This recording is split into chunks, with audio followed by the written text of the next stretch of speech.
মৌলানা সাহেব, মৌলভী সাহেব, ইমাম সাহেব সব কথা বলে, কিন্তু আজকের ঘরে ঘরে কোরআন পড়াটা কিন্তু চলে গেছে। আপনারা লক্ষ্য রাখবেন। আমার মনে হয় আজকের এই হেফজুল কোরআন সোসাইটি থেকে আমি এনাদের অনুমতি নিয়ে আমি বলবো, সকালে উঠে বাড়ির মধ্যে অন্তত কোরআন শরীফ পড়াটা, ছেলে হোক, মেয়ে হোক, মা হোক, বোন হোক, যেই হোক, একজনও যদি পড়ে, তার নিয়ামত, তার বরকত আপনার ঘরে কিন্তু প্রতিফলিত হবে। আজকের এই জন্যে আজকের এই মাহফিল করা হয়েছে। আমরা সবাই সমবেত হচ্ছি। আমরা আল্লাহ আল্লাহ আল্লাহ এবং আল্লাহ রসুলের কথা বলতে এসেছি। কিন্তু আমি যতটুকু জানি, আপনি যদি সঠিক কাজ করেন, আপনি যদি সঠিক জায়গায় থাকেন, তাহলে আপনার কাছে যতই বাধা বিপত্তি আসুক সেগুলো দূরে চলে যাবে।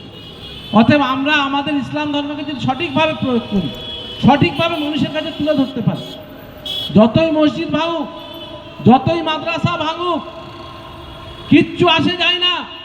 আল্লাহ এমন একটা নিয়ামত দিয়েছেন, এমন একটা ধর্ম দিয়েছেন যে আমাদের প্রত্যেকটা পৃথিবীর প্রত্যেকটা জায়গায়, সে রাস্তায় হোক, ট্রেনে হোক, ঘাটে হোক, মাঠে হোক, যে কোনো জায়গায় আপনি যদি আল্লাহু আকবার বলে 2 রাকাত নামাজ পড়বে, সেই নামাজ আপনার হবে। মসজিদ যদি ভেঙে দেয়, মাদ্রাসা যদি ভেঙে দেয়, আমাদের কিচ্ছু আসে যায় না। প্রত্যেকটা জায়গা আমাদের মসজিদ, প্রত্যেকটা জায়গা হচ্ছে আমাদের মাদ্রাসা। আমরা যে দেশে বাস করি সেই দেশের আমরা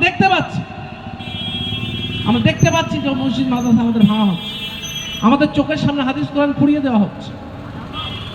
আল্লাহ পাক আরেকটা নিয়ামত দিয়েছে যে আজ পৃথিবীর বুকে বহু কোরআন শরীফ পুড়িয়ে দেওয়া হয়েছে, কিন্তু কোরআন শরীফের